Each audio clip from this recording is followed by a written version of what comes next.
This is the Eye for an Eye channel. Welcome to today's show. Humanity's demise has been plotted for quite some time, and obviously we've seen some of the events that have recently occurred that affect our lives, but I was recommended a video from 1973 called Computer Predicts the End of Civilization. And in this video clip, it's pretty hilarious that in 1973 they were pointing at the year 2020 for something major to occur to reduce the amount of people walking the earth. Now, I don't know if you remember the year 2020, but something did actually occur. And since then, it's been pretty much event after event after event that's occurring, coinciding, of course, with the year 2030, where the United Nations has let us know that everything needs to reset by the year 2030. So these are all coincidences, of course. And this clip is absolutely hilarious because in the year 1973, this aired on the BBC, BBC News, by the way. They're talking about the Club of Rome. I just referenced the Club of Rome in the video I did on why this new trend is occurring about Rome and men, how often they think about Rome. If you didn't see that video, I uploaded it on this channel. You could check it out. It's important because a lot of these things are obviously not a lot of these things. All of these things are created by the media, created and put into your head for a reason, right? They seed plant. They put these thoughts into your mind without you even realizing it. And the Club of Rome is getting mentioned in this clip. And of course, the Club of Rome is being mentioned, the climate's being mentioned, and now overpopulation is a problem even in 1973, and how disastrous it's going to be by 2020 if something's not done. So conveniently in the year 2020, something was done. And of course, we see more and more going on with them telling us about how we need to emit, how carbon emissions are a real problem. And, people just go, yeah, carbon's a problem. We got to emit carbon. And they forget about that old sentence or that old saying about how humans are carbon-based life forms, right? Yeah, because the carbon they want to get rid of is you. But look at this video clip with this old school computer, even then, telling the demon in the computer, telling everybody out there how they need to control the population.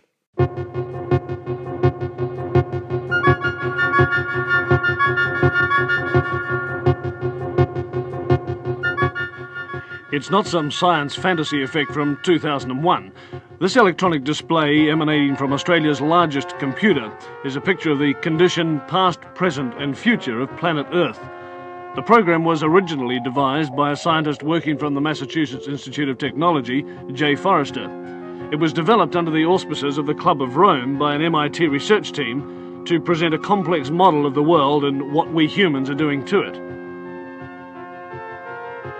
The program, called World 1, doesn't pretend to be a precise forecast. What it does for the first time in man's history on the planet is to look at the world as one system. It shows that Earth cannot sustain present population and industrial growth for much more than a few decades. It shows that simply cleaning up our car exhausts and making some small effort to limit our families simply isn't enough. It's like an electronic guided tour of our global behaviour since 1900 and where that behaviour will lead us. Well, this is the printed version of what we've just seen on the television screen. And what looks at first to be just a maze of computer characteristics is really a system of very simple graphs which project what's going to happen to the planet over the next 150 years if we don't do something drastic to stop it. Down the left-hand side of the graph is the date, 1900, 1940, 1980, 2020, right down to 2060. Now, each of these lines of letters represents a curve showing some aspect of the condition of the planet. The further out this way they go, the greater that figure is. The further this way, the less. For example, P represents population. So here it is at 1900. And then it comes up to 1940, it starts to take off. Here we are at 1980, up to the turn of the century, and then it starts to peter off. Let's now have a look at this next curve, the Q curve, which is the quality of life. And this is represented by, for example, the amount of space people have, the amount of money they have to spend, the amount of food they have to eat. Now, it increases rapidly up to 1940, but from 1940 on, the quality of life diminishes. And here we are about the turn of the century, and we come up to the year 2020, and it's really come right back.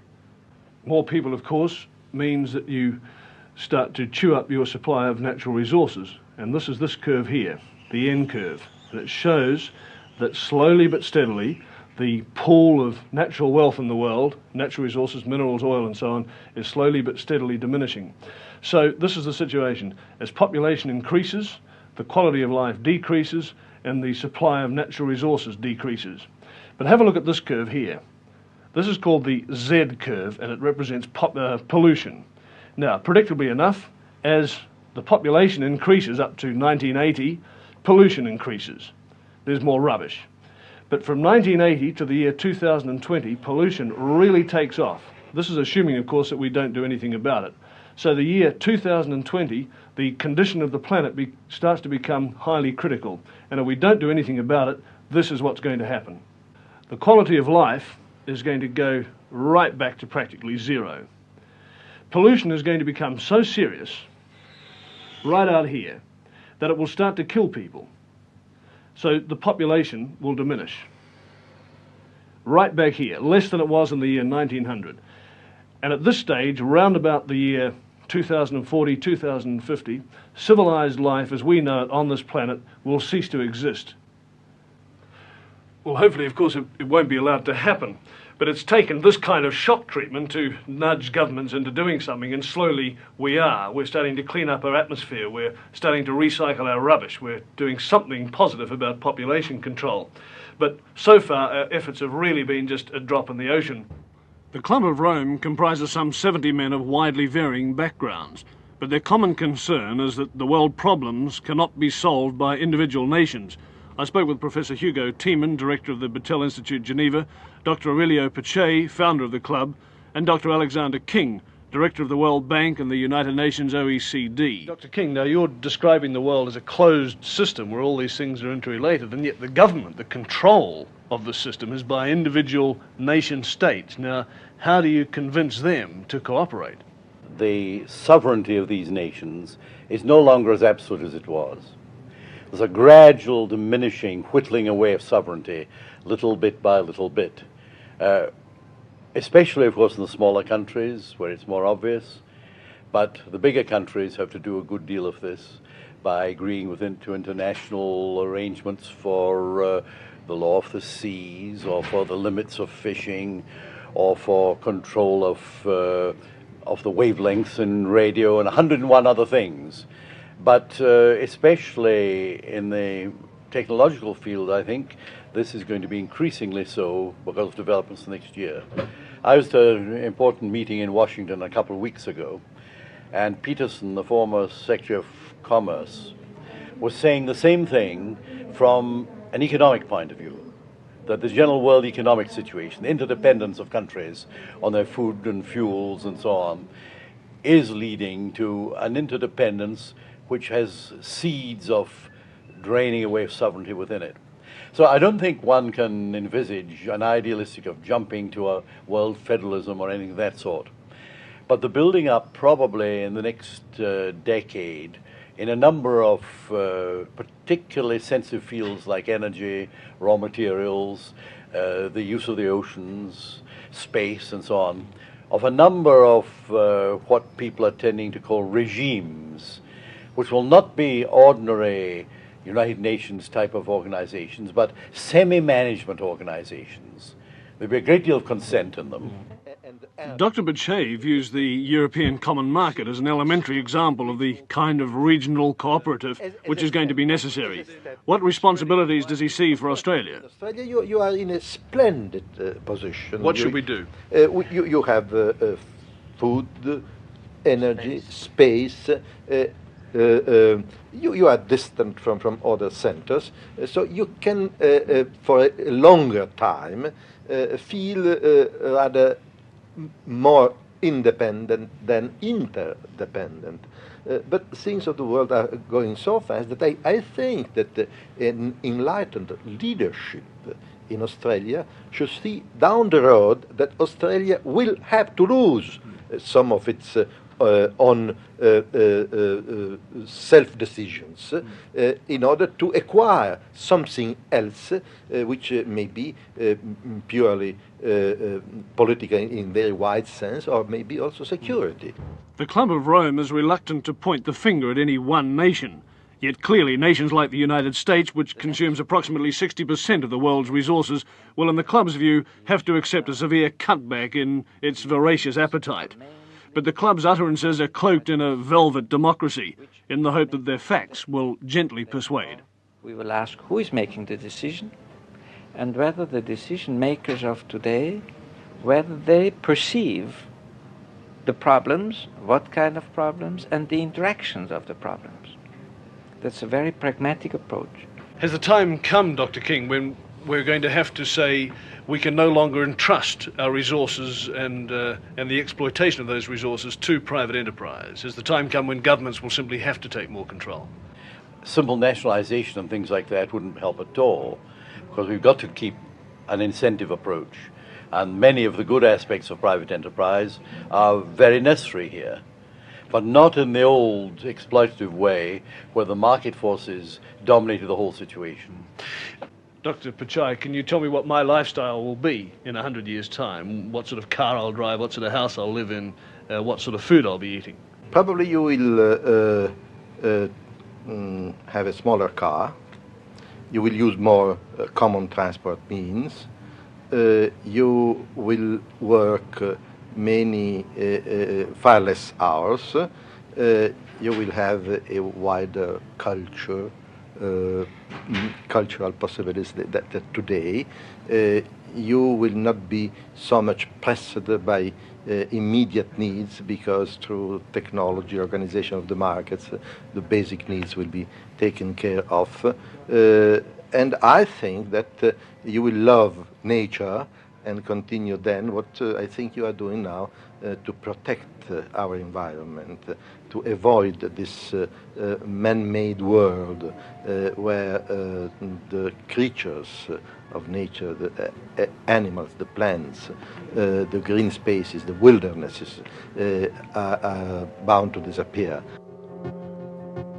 To the Club of Rome, the status symbols of the year 2000 will be the inverse of today's. Prestige will stem from low consumption. That personal consumption will have to be less is plain enough, but for that privation to be seen as prestigious would seem to indicate some radical rethinking, at least for the fat cats of the planet. Pretty incredible stuff, right? How 2020 lined up perfectly with that. I mean, you know, it must have been a coincidence that specifically in the year 2020, something else went down. So I guess in 1973, well, I guess it's all just a huge coincidence, right? Because that's how all this stuff works. It's all just a huge coincidence. And anybody who questions the coincidence is, of course, a conspiracy theorist and a nut job, right? Because it's easier to just say that than to actually observe the stuff that they're showing us and saying to us, especially when they use secret organizations. Like, did those guys look like legit nice human beings, or they look like a group of scumbags who call themselves the Club of Rome, right? Meeting in secret, all these people do over and over again. The rich, the wealthy, same difference, politicians, corporations, etc. And their biggest concern is the population. Now, people in the population, their biggest concern is how they're going to afford eggs or afford milk, etc. every day, pay for their groceries.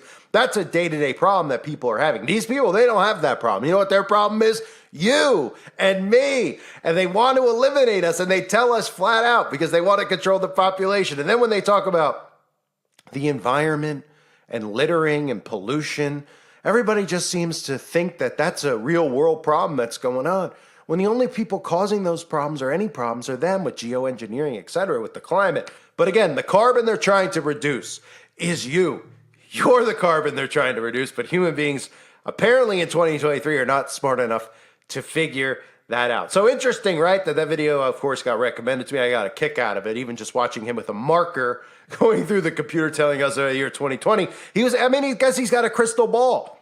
That computer really knew what was going down, right, in the year 1973. I mean, this isn't stuff that they've had plotted out and planned for a long period of time, with 2020 being a target goal and 2030 being the next one for things to be completely reset. So if you could do math, we're heading into 2024. We got about a 6-year window here, not to mention the fact that they did want to speed it up to 2025. So that would really just give us like a whole year for a lot of chaos to actually go down. But again, the population's a huge problem. What can they do about it by the year 2020? Oh, wait, something did happen.